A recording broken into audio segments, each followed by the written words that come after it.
Les Républicains sont en place aujourd'hui à Paris. Ils organisent une réunion à huis clos sur l'islam qui fait couler beaucoup d'encre à l'intérieur et à l'extérieur du parti. Avec Hervé Mariton, député de la Drôme, eh bien, nous allons en parler ce matin dans le Talk Figaro.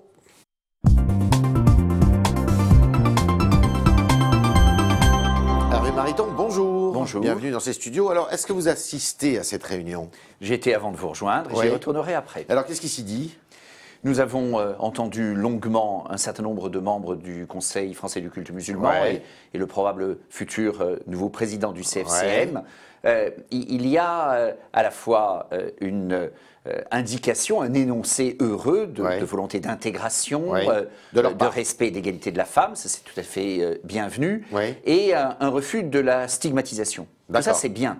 Simplement, je pense qu'il y a une forme d'inconscience d'un certain nombre de réalités qui sont celles du pays aujourd'hui.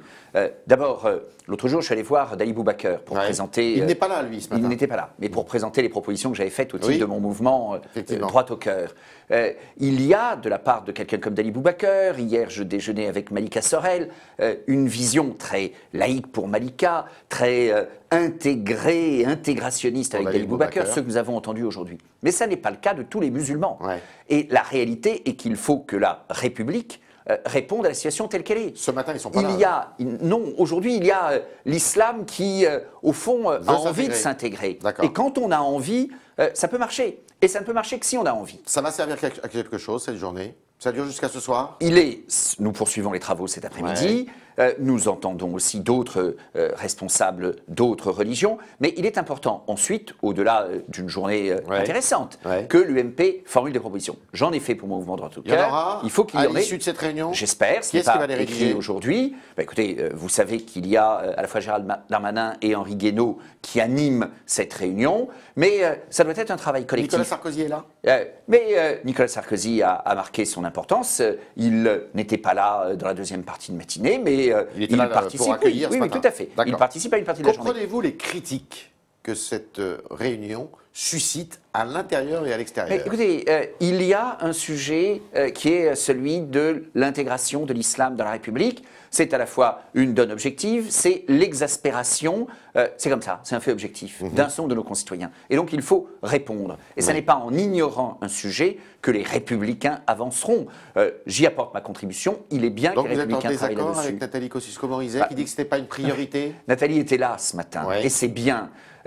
Il y a différentes priorités, il n'y en a pas 500, mais si vous m'interrogez, je vous dirais qu'après, en particulier les chiffres du chômage que nous avons entendus il y a quelques jours, il y a évidemment une priorité sur les questions économiques dans notre pays. Et en même temps, chacun connaît mon engagement sur les questions de société. On doit tenir ces deux piliers, mais avec beaucoup de lucidité, soyons clairs. Soit c'est simplement une journée pour recevoir, c'est bien, mais ça ne suffit pas pour un parti politique. Soit, et c'est mieux, cela devient la capacité pour l'opposition de faire des propositions à la fois adaptées, respectueuses des personnes, attentives à la finesse du grain et en même temps très déterminées. L'islam est un problème aujourd'hui pour la société française? L'islam est un enjeu, l'islam est un sujet, l'islamisme, l'intégrisme, le salafisme sont un problème, et avec une spécificité. Dans les propositions que j'ai faites, je propose d'assimiler l'islamisme, le salafisme à des formes d'expression sectaire. On est dans une situation de secte, comme on lutte contre les sectes. Et il faut aussi assumer, les Autrichiens l'ont très bien écrit dans des lois, qu'il y a une spécificité aujourd'hui, je ne dis pas dans 10 ans, dans 20 ans, dans 30 ans, mais aujourd'hui, de l'islam dans la République. Il faut dire dans la loi qu'il y a une spécificité. Oui, moi je l'assume.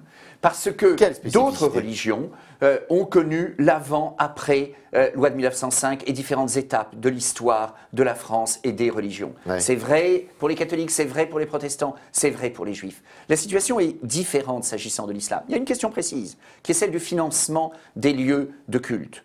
Je suis absolument opposé au financement étranger des lieux de culte. Donc, et ça, il faut l'écrire dans la loi. Est-ce qu'il faut changer la loi de 1905 dans ces conditions? La loi de 1905, on la garde, mais il y a un certain nombre d'ajouts spécifiques. Pas nécessairement à durée indéterminée, mais en tout cas sur une période, qui doivent marquer clairement la volonté de notre pays, qui est une volonté d'intégration et qui est une exigence très forte. Non au financement étranger du culte musulman en France. Les Autrichiens l'ont fait. Ils l'ont fait en indiquant spécifiquement. Enfin, chacun connaît aujourd'hui les financements venant de Turquie, mais du Qatar. Si ce ne sont plus les États étrangers? Eh bien, les fidèles doivent pouvoir. Enfin, il y a d'abord une communauté nombreuse, une communauté qui a une capacité de financement. Il y a par ailleurs des lois aujourd'hui qui assurent une incitation fiscale au financement. J'ajoute que les outils modernes type crowdfunding doivent y permettre. Mais je dis aussi qu'il faut clarifier la situation des collectivités locales. Des baux amphithéotiques pour permettre la mise à disposition d'un terrain, cela se fait, cela me convient. Il faut qu'on soit très clair. Et tout le monde n'est pas toujours, y compris à droite, car les tentations communautaristes ont pu exister, en particulier dans certaines communes d'Île-de-France. C'est non au financement des lieux de culte en tant que tels et assurer une très nette distinction entre le cultuel et le culturel. Mais ces baux amphithéotiques qui seront accordés pour construire, ils peuvent accueillir ces terrains des mosquées. Oui, mais la collectivité reste propriétaire du terrain. Et s'agissant de la construction, je ne veux pas que la construction d'un lieu de culte, quel qu'il soit, mais le sujet aujourd'hui, ce sont les mosquées, devienne un sujet de compétition municipale ou de toute élection. Rachida Dati, ce matin, dans Le Parisien, dit « Sarkozy va devoir être capable de rassembler. Je rejoins en ce sens Alain Juppé. » Vous êtes d'accord avec lui? Avec elle? Mais il faut toujours rassembler. Je dis simplement que j'ai écouté le discours de Nicolas Sarkozy samedi au Congrès. J'ai beaucoup apprécié son appel à la confiance. Ensuite, il faut donner de la substance à la confiance. C'est quoi? Ça veut dire une grande cohérence et une grande constance de notre part. Bien sûr, il faut écouter la société dans ses pulsations, dans ses évolutions, dans son changement. Mais les hommes politiques, quels qu'ils soient, les femmes politiques, on nous demande, car je m'inclus dans cette exigence, une cohérence dans nos idées. Lorsque un responsable politique, et ça peut concerner bien du monde, dit une chose un jour, avec beaucoup de conviction, et avec une égale conviction, quelque chose de différent ou d'inverse quelque temps après, il y a tout de même un vrai sujet de crédibilité. Vous avez été candidat à la présidence du parti. Est-ce que vous serez candidat à la primaire de ce parti? Mais j'y réfléchis, il n'y a rien d'automatique, je le dis, je ne m'interdis pas, je ne m'oblige pas, mais dans ce que je viens de vous dire, je pense faire partie de ceux qui ont en effet, sur le fond, non mais il ne suffit pas d'avoir quelque chose à dire, mais je pense être de ceux qui ont une cohérence, une constance, à la fois pour faire face au monde qui évolue, l'économie collaborative, l'économie numérique, mais justement, le libéral que je suis pense avoir quelque chose à dire pour ce que j'appelle le printemps des libertés, reconnaître aussi ce que doit être la liberté des entreprises, l'autonomie de la société, la confiance à laquelle appelle très justement Nicolas Sarkozy. C'est aussi assumer de dire que l'homme politique n'est pas un magicien. Vous pourriez être le libéral de la L'homme politique n'est pas un magicien. L'homme politique ne règle pas les choses d'un coup de baguette magique. Il faut aussi avoir une vision modeste de la politique, pas trop promettre. Vous pourriez être le libéral de cette primaire? Je suis un libéral assumé et je crois que ça fait du bien à notre pays. Nous ne sommes pas si nombreux. J'ai par ailleurs un engagement fort, cohérent sur les valeurs. Je crois que ce sont deux constances qui peuvent en effet intéresser nos concitoyens. Une dernière petite question.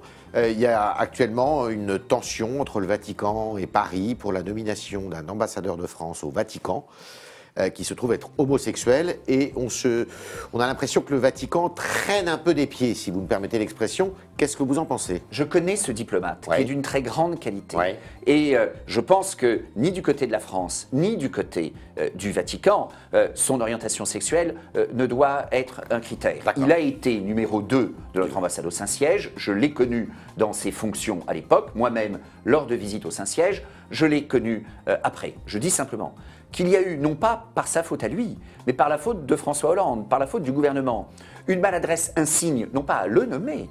La France était tout à fait respectable à le nommer. Je pense que ça n'aurait pas posé de difficulté s'il n'y avait pas eu des annonces et des trompettes préalables. D'accord. Le problème n'est pas... Mais vous êtes favorable à sa nomination? Mais je pense que l'affaire maintenant est échouée, si je peux me permettre. Car ça n'est pas cet homme qui est en question, c'est le fait que la République, avant tout consentement du Vatican et avant le respect des procédures usuelles dans le domaine de la diplomatie, ait claironné sa nomination avec ensuite les polémiques qui sont venues, allumées avec des intentions assez moyennes des uns ou des autres. L'homme n'est pas en cause. Sa compétence est réelle, mais ça n'est jamais comme cela que l'on doit ou que l'on peut nommer un ambassadeur. Le bon gouvernement, s'il vous plaît, doit être attentif au respect, à la politesse, à la manière de faire. Les convictions de fond, une bonne gouvernance. C'était le talk Le Figaro d'Hervé Mariton qui nous a dit beaucoup de choses.